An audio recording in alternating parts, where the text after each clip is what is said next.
TV, forever on fire. ಸರ್ಕಾರಿ ಅಂಗಸಂಸ್ಥೆಯಲ್ಲೇ ನಡೀತಾ ಇದೆಯಾ ಸ್ಮಗ್ಲಿಂಗು? ಕಾವೇರಿ ಎಂಪೋರಿಯಂ ಮೇಲೆ ಅರಣ್ಯ ಅಧಿಕಾರಿಗಳು ದಾಳಿ ಮಾಡಿದ್ದಾರೆ. ಶ್ರೀಗಂಧದ ಸ್ಮಗ್ಲಿಂಗ್ ಅನುಮಾನದ ಹಿನ್ನೆಲೆಯಲ್ಲಿ ರೇಡ್ ಅನ್ನ ಮಾಡಲಾಗಿದೆ. ಸರ್ಕಾರಿ ಅಂಗಸಂಸ್ಥೆ ಆಗಿರುವಂತಹ ಕಾವೇರಿ ಎಂಪೋರಿಯಂ ಅಕ್ರಮವಾಗಿ ಗಂಧದ ತುಂಡುಗಳು ದಾಸ್ತಾನು ಮಾಡಲಾಗಿದೆ ಅನ್ನುವಂಥ ಆರೋಪ ಕೂಡ ಇದರ ಮೇಲೆ ಇದೆ. ಕ್ಯಾರ್ಪುರಂ ವಲಯ ಅರಣ್ಯಾಧಿಕಾರಿಗಳಿಂದ ದಾಳಿಯನ್ನ ಮಾಡಲಾಗಿದೆ. ಅಕ್ರಮವಾಗಿ ಶ್ರೀಗಂಧ ಪೂರೈಕೆ ಮಾಡ್ತಾ ಇದ್ದಂತ ವ್ಯಕ್ತಿಯನ್ನ ಕರೆತಂದು ಇಲ್ಲಿ ಪರಿಶೀಲನೆಯನ್ನ ಮಾಡಲಾಗಿದೆ. ಈ ವೇಳೆ ಎಂಪೋರಿಯಂನಲ್ಲಿ ಶ್ರೀಗಂಧ ದಾಸ್ತಾನಾಗಿದ್ದು ಕೂಡ ಪತ್ತೆ ಆಗಿದೆ ಅನ್ನೋದು ಗೊತ್ತಾಗ್ತಾ ಇದೆ. ಪರವಾನಗಿ ಇಲ್ಲದಂತ ಸುಮಾರು 55 kg ತೂಕದ ಶ್ರೀಗಂಧವನ್ನ ವಶಕ್ಕೆ ಪಡೆದುಕೊಳ್ಳಲಾಗಿದೆ.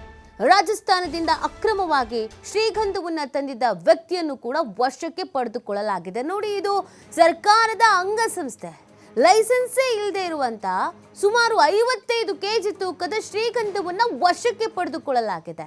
ರಾಜಸ್ಥಾನದಿಂದ ಅಕ್ರಮವಾಗಿ ಶ್ರೀಗಂಧವನ್ನ ತಂದಿದ್ದಂತ ವ್ಯಕ್ತಿಯನ್ನು ಕೂಡ ವಶಕ್ಕೆ ಪಡೆದುಕೊಳ್ಳಲಾಗಿದೆ. ಒಂದು ನಿಖರವಾದಂತ ಮಾಹಿತಿ ಪೊಲೀಸರಿಗೆ ಸಿಕ್ಕಿತ್ತು. ಆ ಕಾರಣಕ್ಕಾಗಿಯೇ ಕ್ಯಾರ್ಪುರಂ ವಲಯ ಅರಣ್ಯಾಧಿಕಾರಿಗಳಿಂದ ದಾಳಿಯನ್ನ ಮಾಡಲಾಗಿದೆ. ಇದರ ಜೊತೆಗೆ ಅಕ್ರಮವಾಗಿ ಶ್ರೀಗಂಧ ಪೂರೈಕೆ ಮಾಡ್ತಿದ್ದಂತ ವ್ಯಕ್ತಿಯನ್ನು ಕರ್ಕೊಂಡೇ ಬಂದು ಪರಿಶೀಲನೆಯನ್ನ ಮಾಡಿದ್ದಾರೆ. ಎಂಪೋರಿಯಂನಲ್ಲಿ ಶ್ರೀಗಂಧ ದಾಸ್ತಾನಾಗಿದ್ದು ಕೂಡ ಪತ್ತೆ ಆಗಿದೆ. ಅಂದ್ರೆ ಸರ್ಕಾರದ ನೆರಳಿನಲ್ಲಿಯೇ ಕಣ್ಣಾಮುಚ್ಚಲೆ ಆಡ್ಲಾಗ್ತಾ ಇದೆಯಾ? ಇದಕ್ಕೆ ಯಾವೆಲ್ಲ ಅಧಿಕಾರಿಗಳು ಶಾಮೀಲಾಗಿದ್ದಾರೆ? ಸರ್ಕಾರದ ಅಂಡರ್ನಲ್ಲಿ ಬರುವಂತಹ ಇಂಥ ಆಫೀಸ್ಗಳಲ್ಲೇ ಅಥವಾ ಇಂಥ ಇಲಾಖೆಗಳಲ್ಲೇ ಈ ಥರದ್ದು ಹಾಕ್ಬಿಟ್ರೆ ಬೇರೆ ಕತೆಗೇನು ಅನ್ನೋದು ಪ್ರಶ್ನೆ. ಯಾರಿಗೂ ಅನುಮಾನ ಬರಲ್ಲ, ಯಾರು ಹೇಳೋರಿಲ್ಲ, ಯಾರು ಕೇಳೋರಿಲ್ಲ ಅನ್ನುವಂಥ ಕಾರಣಕ್ಕಾಗಿ ಹಿಂಗೆ ಮಾಡ್ತಾ ಇದ್ರಾ? ಎಷ್ಟು ದಿನಗಳಿಂದ ಈ ಥರ ನಡೀತಾ ಇತ್ತು? ಎಲ್ಲೆಲ್ಲಿಗೆ ಕಳಿಸ್ಕೊಡ್ತಾ ಇದ್ರು? ಏನು ವ್ಯವಹಾರ ಮಾಡ್ತಾ ಇದ್ರು? ಇದರಲ್ಲಿ ಯಾರ್ಯಾರು ಶಾಮೀಲಾಗಿದ್ದಾರೆ ಎಲ್ಲವೂ ಕೂಡ ಈಗ ತನಿಖೆಯ ಸಂದರ್ಭದಲ್ಲಿ ಹೊರಗೆ ಬರಲಿದೆ. ಸರ್ಕಾರಿ ಅಂಗಸಂಸ್ಥೆಯಲ್ಲೇ ಸ್ಮಗ್ಲಿಂಗ್ ನಡೀತಾ ಇದೆಯಾ ಅನ್ನುವಂಥ ಒಂದು ಗಂಭೀರವಾದಂಥ ಆರೋಪ. ಈ ಬಗ್ಗೆ ಮತ್ತಷ್ಟು ಮಾಹಿತಿಯನ್ನು ನೀಡ್ತಾರೆ ನಮ್ಮ ಪ್ರತಿನಿಧಿ ಸಂತೋಷ್. ನಿಜವಾಗ್ಲೂ ಕೂಡ ಆಶ್ಚರ್ಯ. ಸರ್ಕಾರದ ಸಂಬಂಧಪಟ್ಟಂಥ ಒಂದು ಇಲಾಖೆಯಲ್ಲಿ ಈ ಥರದ್ದು ಆಗುತ್ತೆ ಅಂತ ಅಂದರೆ ಏನು ಕತೆ ಅಂತ, ಎಷ್ಟು ದಿನಗಳಿಂದ ಈ ಥರ ನಡೀತಿತ್ತು, ಯಾರೆಲ್ಲ ಶಾಮೀಲಾಗಿರ್ಬೋದು ಎಲ್ಲವೂ ಅನುಮಾನ. ಸೊ ಕಾರ್ಯಾಚರಣೆ ನಡೆಸುವಂಥ ಸಂದರ್ಭದಲ್ಲಿ ಏನೆಲ್ಲ ವಿಚಾರಗಳು ಗೊತ್ತಾಗಿದೆ?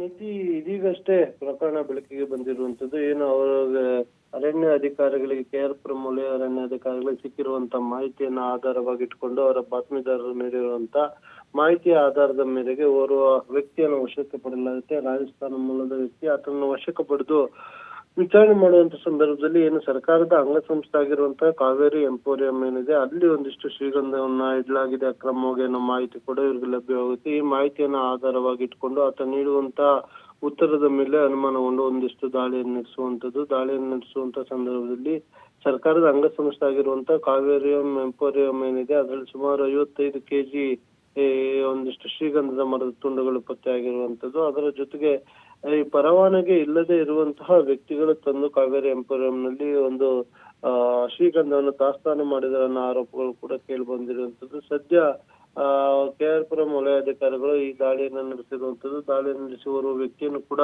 ವಶಕ್ಕೆ ಪಡೆದು ವಿಚಾರಣೆಯನ್ನ ಮಾಡ್ತಾ ಇದ್ದಾರೆ. ಅದರ ಜೊತೆಗೆ ಸುಮಾರು 55 kg ಅಷ್ಟು ಶ್ರೀಗಂಧದ ತುಂಡನ್ನು ಕೂಡ ಪರವಾನಗಿ ಇಲ್ಲದೆ ತಂದಿಟ್ಕೊಂಡಿರುವಂತದ್ದು. ಅದಕ್ಕೆ ಯಾವುದೇ ರೀತಿಯ ಲೆಕ್ಕಪತ್ರಗಳು ಸಿಕ್ಕಿಲ್ಲ. ಅದನ್ನು ಕೂಡ ಅರಣ್ಯ ಅಧಿಕಾರಿಗಳು ವಶಕ್ಕೆ ಪಡ್ಕೊಂಡು ವಿಚಾರಣೆಯನ್ನ ನಡೆಸ್ತಾ ಇರುವಂತದ್ದು.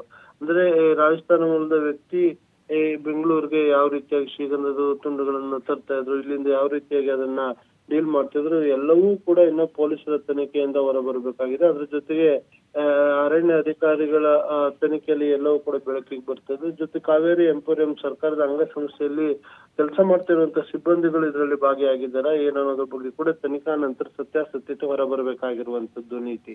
ಓಕೆ, ಥ್ಯಾಂಕ್ ಯು ಸಂತೋಷ್ ತಮ್ಮೆಲ್ಲ ಡೀಟೇಲ್ಸ್ಗಾಗಿ.